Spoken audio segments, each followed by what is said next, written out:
As early as World War I, people had already realized the importance of airfields for the Air Force. However, at that time, due to the performance issues of aircraft, even without a professional runway, many aircraft could easily take off and land on some flat ground. By the time of World War II, both frontline and rear-line airfields were basically the focus of attention. However, at that time, people discovered a problem. Although ordinary air bombs could damage the runways of airfields, those bomb craters could be quickly filled with the assistance of engineering vehicles, restoring basic takeoff and landing capabilities.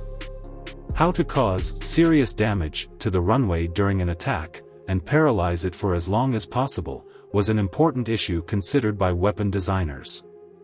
In 1977, the British and American Air Forces launched a joint development program to create an airfield destruction weapon, which later became known as the JP233 low-level attack system.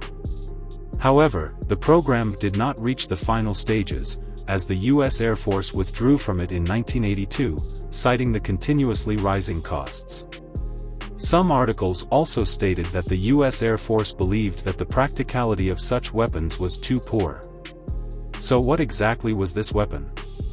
The JP233 is a large-sized weapon pod, originally planned to be carried by the F-111 and Tornado fighter jets. This pod contains two types of ammunition. The front section occupies the larger portion, with a total of 215 HB-876 anti-personnel mines, which are vertically installed and released through downward openings. The rear section contains 30 SG-357 runway attack ammunition.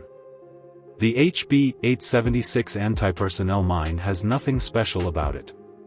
Its function is not to destroy the runway, but to block subsequent repair work. Therefore, the weight of a single mine is only 2.4 kilograms. The main combat core of this system is the SG-357, which weighs 26 kilograms. The front end of the SG-357 uses a shaped charge warhead, yes, the same type of warhead used for anti-tank purposes. The purpose of this warhead is to explode and produce a metal jet to destroy the hard surface of the runway, opening up a path for the cylindrical explosion chamber behind it. With the help of inertia, it can penetrate into the concrete layer of the runway through the channel and explode internally, achieving maximum destruction. This combat process is similar to the use of tandem-shaped charge ammunition for anti-tank purposes. A runway bombed by the SG-357 will not have a large crater on the surface. It will only appear as a raised area, but this inward-outward destruction will increase the difficulty of repair.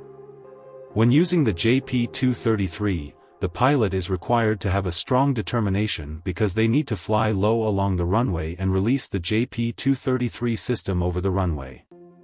The ammunition will then fall one by one, forming a long strip of bombing zone with the help of small parachutes.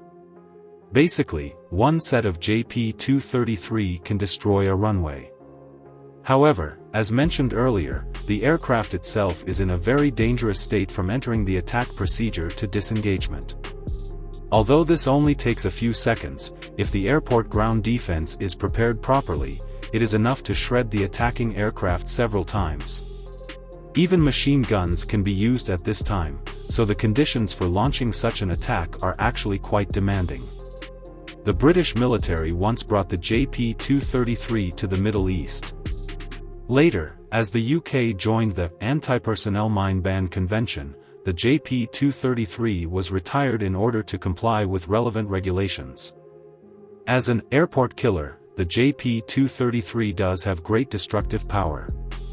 In the context of modern warfare, simply paralyzing the enemy's airport for a day or two could change the course of the battle. However, it also has certain flaws. Perhaps this is one of the important reasons why both the UK and the US abandoned it.